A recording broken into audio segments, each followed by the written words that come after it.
नमस्कार मित्रों, मैं नंदिनी किस्से कहानी की दुनिया में फिर से एक बार आप सभी का हार्दिक हार्दिक अभिनंदन करती हूँ। मित्रों, मैं उम्मीद करती हूँ कि आपको मेरी प्रस्तुतिकरण कामायनी का जो मैं प्रस्तुतिकरण कर रही हूँ आपको उसमें आनंद आ रहा होगा। मित्रों, यदि आप इसको पसंद कर रहे हैं, इसको एंजॉय कर रहे हैं तो प्लीज़ मेरे चैनल को सब्सक्राइब करना ना भूलें और बेल आइकन को प्रेस कर दें ताकि आपको ये नोटिफिकेशन मेरे नए वीडियो का तुरंत मिल जाए। पसंद आए मेरा वीडियो, मेरा प्रस्तुतिकरण तो चैनल को लाइक करें और शेयर करें अपने दोस्तों, अपने मित्रों, अपने संबंधियों के साथ ताकि वो भी इसका आनंद ले सकें। तो आइए मित्रों, हम कामसर की ओर के दूसरे भाग की ओर बढ़ते हैं और आनंद लेते हैं। निश्चिंत आह, वह था कितना उल्लास काकली के स्वर में, आनंद प्रतिध्वनि गूंज रही जीवन दिगंत के अंबर में।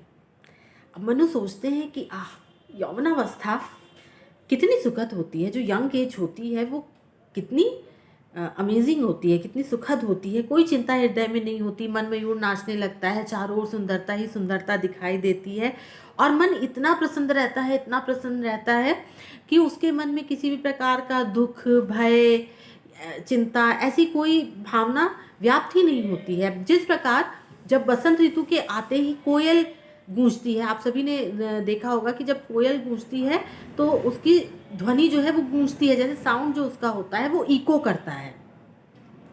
तो उस और चारों ओर उसकी जो गूंज होती है कोयल की वो छा जाती है और उस ध्वनि में कितना उल्लास होता है, कितना आनंद होता है। और वही जो एक एहसास होता है, वही जो एक होता है वो यौवनावस्था में होता है। और उसकी जो कूक होती है उसमें किसी भी प्रकार का भय, कोई चिंता, कोई दुख नहीं होता है। वो एक बड़ी निश्चिंत सी ध्वनि होती है। निश्चिंत आह, वो था कितना उल्लास काकली के स्वर में। काकली मतलब कोयल की, मतलब जब बसंत ऋतु में कोयल कूक रही थी तो उसके स्वर में कितना उल्लास था, कितनी चिंता मुक्त आवाज थी। और वह स्वर मानो समस्त दिशाओं को, जो सारों 10 दिशाएं हैं उनको अपनी प्रतिध्वनि से भर देता है। आपने देखा होगा कि जब कोयल कूकती है तो जैसे लगता है कि उसकी कूक की आवाज़ बार बार हम तक वापस आ रही है। तो उसकी प्रतिध्वनि से जो पूरा संपूर्ण वातावरण होता है वो भर उठता है।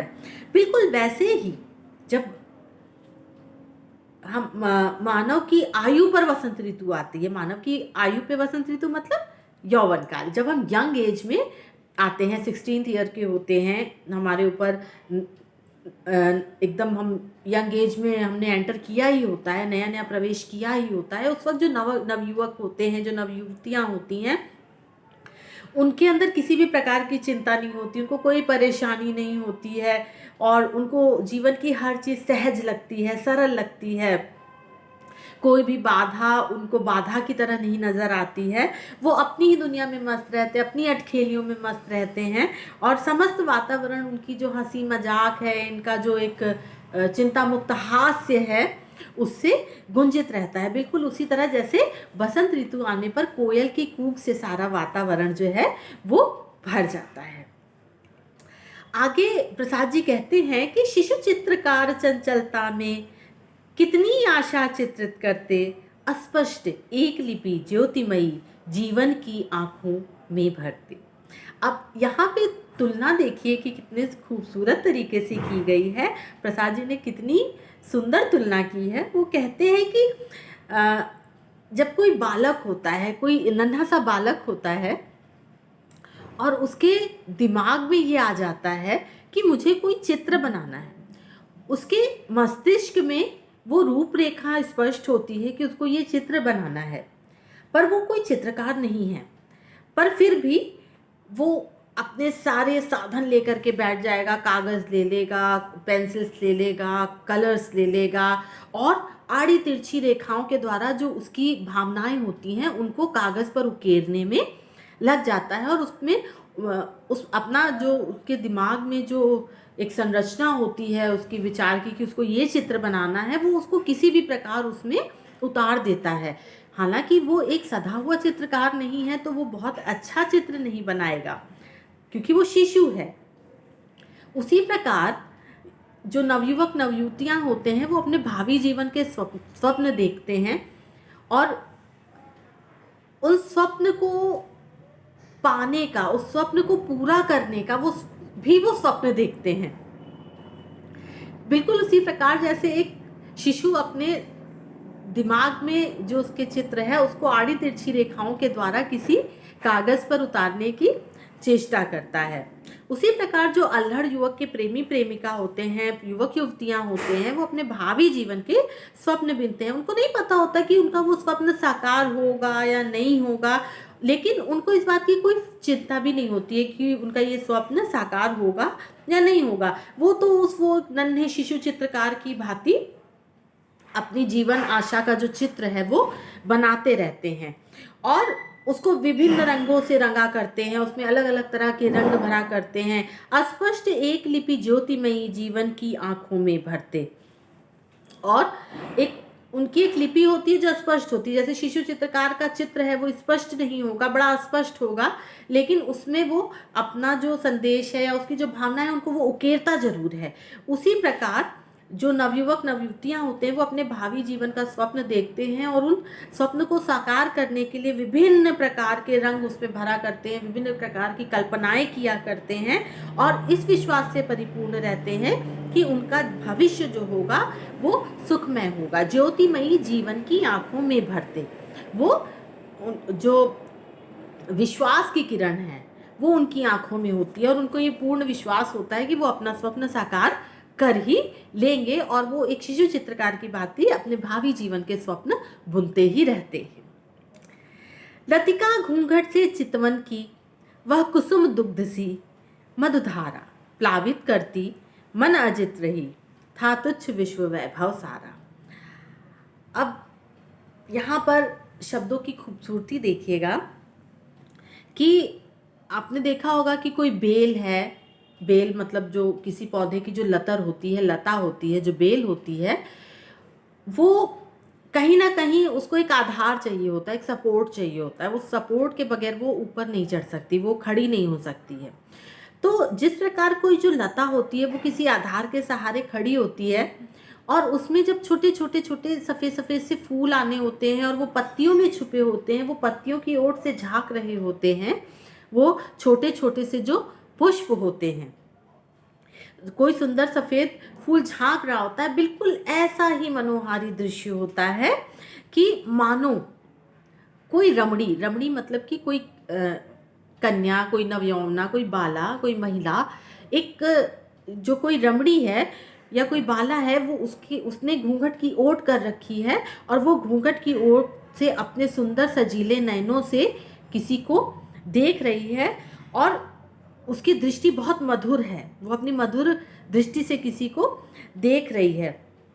और जब वो अपने किसी प्रिय को उस मधुर नयन से, उस मधुर दृष्टि से देखती है, तो जिस प्रकार मंद पवन के चलने से जो पत्तियों की ओट से सफ़ेद फूलों से जो खुशबू आती है, बिल्कुल उसी तरह जो ये दृष्टि होती है, जो घूंघट की आड़ से अपने प्रिय को मधुर दृष्टि, प्रेम भरी दृष्टि से देखने का जो दृश्य होता है, ये पूरे वातावरण को इतना अद्भुत बना देता है, इतना सौंदर्यवान बना देता है कि इस दृश्य के सामने जो समस्त विश्व का वैभव होता है, धन संपत्ति, वो सब फीकी पड़ जाती है, उसका कोई मूल्य नहीं होता, वो सारी चीज़ें मूल्यहीन हो जाती हैं।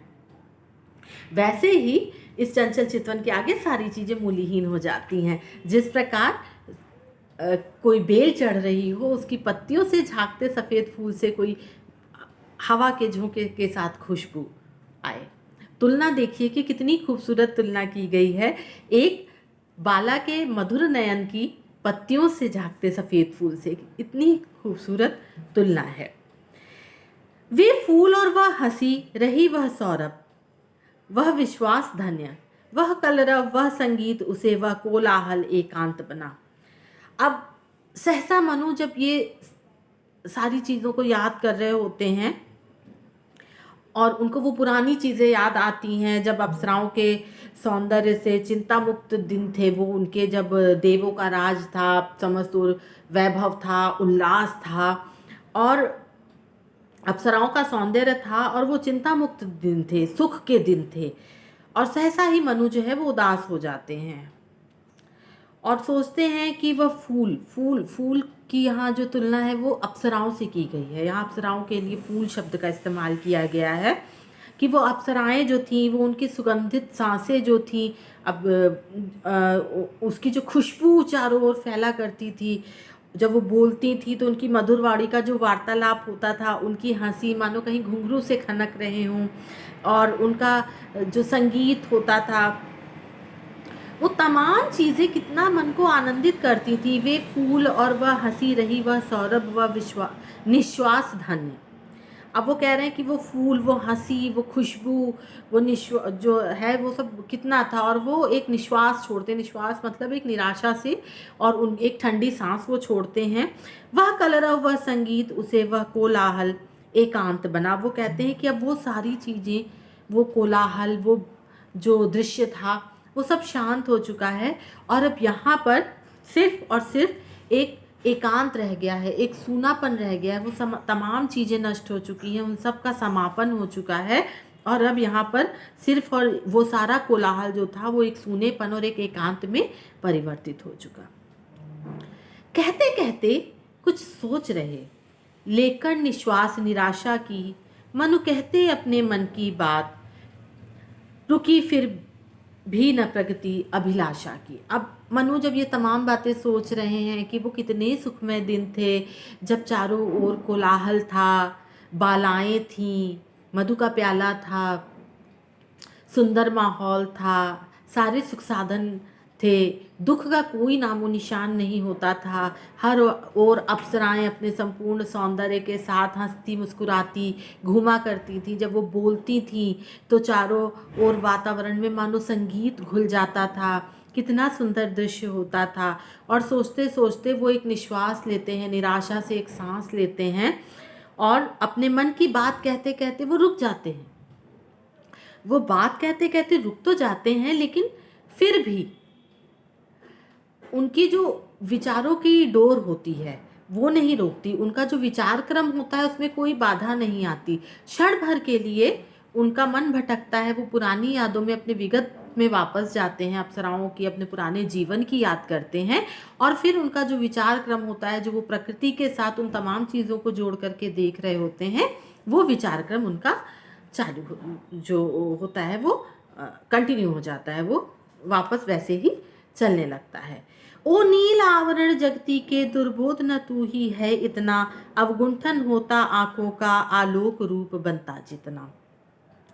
अब मनु का ध्यान प्रकृति से जब थोड़ा सा हटता है तो उनकी जो नज़र है वो आकाश की ओर जाती है। वो नीले आकाश को देखते हैं तो सोचते हैं कि ओ नीले आकाश, जब तुम आंखों के सामने होते हो तो मानो आंखों पर एक नीले रंग का पर्दा ही पड़ जाता है, नील आवरण आ जाता है, और हमें इस बात का बिल्कुल भी आभास नहीं हो पाता कि तुम्हारे पीछे क्या है। कि मतलब ये जो नील आवरण हमारे सामने है, नील गगन हमारे सामने है, इसके जो पीछे है वो क्या है, उसका तो हमें आभास ही नहीं होता, पता ही नहीं चलता है। तुम्हारे आवरण मतलब जो कवर है, कवर के पीछे मतलब कि वो कवर्ड हो जाता है, हमारी जो आईज है वो कवर्ड हो जाती है, उनके पीछे क्या है, वो बिहाइंड द सीन, हमको कुछ पता ही नहीं चलता कि उसके पीछे क्या है, और ये जानना बहुत ही ज़्यादा कठिन हो जाता है। अब वो कहते हैं कि अवगुंठन होता आंखों का आलोक रूप बनता जिनता, कहते हैं कि लेकिन ये तुम ही एकमात्र कारण नहीं हो नील गगन, कि हमें ये नहीं पता चल पाता कि तुम्हारे पीछे क्या है, बल्कि जितनी भी ऐसी वस्तुएं हैं जो चमकीली होती हैं, जैसे सूर्य है, जो चंद्र है, जब ये हमारे आंखों के सामने आते हैं तो उनकी जो रोशनी होती है, उनका प्रकाश होता है, उनका जो आलोक होता है, वो हमारी आंखों के सामने ऐसा पर्दा डाल देता है कि हमें बिल्कुल पता ही नहीं चलता कि इसके परे क्या है। यहाँ पे ये इसी प्रकार है कि जब भौतिक सुख सुविधाएं हमारे सामने आती हैं, हम किसी तरह के सुख विलास, भोग विलास में लिप्त हो जाते हैं, तो हम ये भूल जाते हैं कि ये भोग विलास के संसाधन जहाँ से आ रहे हैं, हमें उनकी भी देखभाल करनी होती है, और ये जो भोग विलास हमारे तक पहुँच रहे हैं, इसका स्रोत क्या है, हम उसको भूल जाते हैं। अब वो मनु यहाँ पर सोच रहे हैं कि आंखों के सामने जो पर्दा आ जाता है और हम उनसे परे देख ही नहीं पाते। और उनसे परे क्या है? उनसे परे है एक परम रूप है, एक परमात्मा है, एक परम रूप है, एक परम सत्य है, एक परम तत्व है, वो छुप सा जाता है। और ये कितनी आश्चर्य की बात है कि मात्र एक आवरण से, ये इसको हम यहाँ पे कह सकते हैं कि एक तरीके से बुद्धि पे भी पर्दा पड़ जाता है कि जब हम अपने भोग विलास में लिप्त हो जाते हैं तो हम भूल जाते हैं कि एक इस भोग विलास की दुनिया के पीछे भी एक दुनिया है जिसका हमें ध्यान रखना चाहिए। और ये कितने आश्चर्य की बात है कि हम कितनी आसानी से इस चीज़ को भूल जाते हैं। तो मित्रों, आज कामसर्ग के द्वितीय भाग में मेरी प्रस्तुति यहीं तक। इसके तृतीय भाग के साथ बहुत ही जल्दी मैं आपके सामने फिर प्रस्तुत होंगी। उम्मीद करती हूँ मित्रों आपको मेरा ये प्रस्तुतिकरण अच्छा लगा होगा। फिर मिलते हैं, तब तक के लिए नमस्कार।